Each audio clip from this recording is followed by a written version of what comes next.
Baik, refleksi diri saya terhadap intisari dari pendidikan menurut Ki Hajar Dewantara itu ada dua. Yang pertama, menurut Ki Hajar Dewantara, pendidikan itu harus holistik dan seimbang. Holistik dan seimbang ini meliputi yang pertama cipta atau akal pikiran, rasa atau perasaan, dan karsa atau kemauan, serta pekerti. Pekerti ini adalah tenaga atau segala hal yang berkaitan dengan fisik. Apabila kita kaitkan dengan Al-Quran, di dalam Al-Quran kita akan menemukan, yaitu di Al-Quran surat Ali Imran ayat 190 sampai 191. A'udzubillahi minasyaitonirrajim.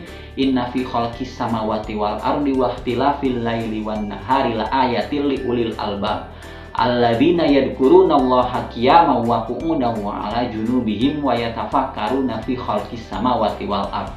Rabbana ma khalaqta hadza batila subhanaka faqina adzabannar. Di ayat 191 kita akan menemukan kata ulil albab, yang artinya adalah orang yang berakal atau orang yang pintar, orang yang cerdas. Kemudian di ayat selanjutnya kita akan menemukan wa yatafakkaruna fi khalqis samawati wal ardh, yaitu orang yang mentafakuri. Jadi orang yang cerdas itu adalah orang yang mentafakuri apa yang telah diciptakan oleh Allah, baik itu yang ada di langit dan juga yang ada di bumi. Mentafakuri ini dalam konteks kebahasaan sekarang boleh juga kita artikan menjadi mengobservasi atau melakukan penelitian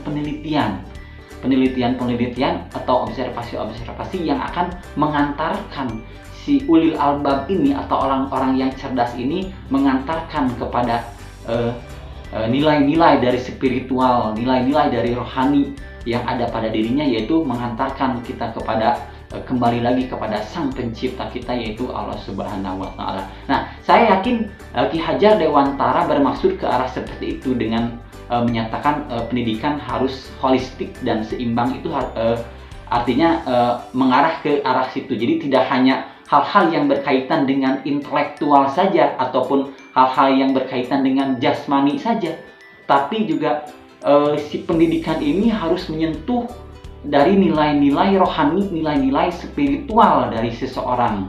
Nah, itulah yang dimaksud. Saya kira, saya yakin bahwa Ki Hajar Dewantara itu bermaksud ke arah situ. Jadi tidak hanya nilai-nilai jasmani saja yang tersentuh oleh pendidikan, tetapi nilai-nilai dari spiritual atau nilai-nilai dari rohani seseorang. Intisari pendidikan yang kedua menurut Ki Hajar Dewantara yaitu pendidikan itu harus berorientasi kepada siswa. Hal ini sekaligus menjawab pertanyaan refleksi diri yang kedua, yaitu bagaimana saya memandang diri saya sebagai guru dan juga sebagai siswa. Tujuan pendidikan berkebutuhan khusus itu adalah mengerucut kepada satu hal, yaitu kemandirian. Jadi bagi kami sebagai guru SLB, mengajar itu harus berangkat dari tiga hal. Yang pertama adalah kemampuan anak, yang kedua adalah potensi dari anak, dan yang ketiga adalah kebutuhan dari anak itu sendiri. Jadi apapun kurikulum yang lahir, sebenarnya bagi kami guru SLB itu tidak terlalu berpengaruh. Karena bagi kami guru SLB, siswa-siswi kami adalah kurikulum itu sendiri. Jadi kami mengajar itu harus mengacu, harus berorientasi kepada siswa-siswi kami. Sebagaimana yang sudah saya jelaskan tadi di awal, bahwa mengajar di SLB itu harus mengacu berangkat dari tiga hal, yaitu kemampuan anak, potensi anak, dan juga kebutuhan dari anak.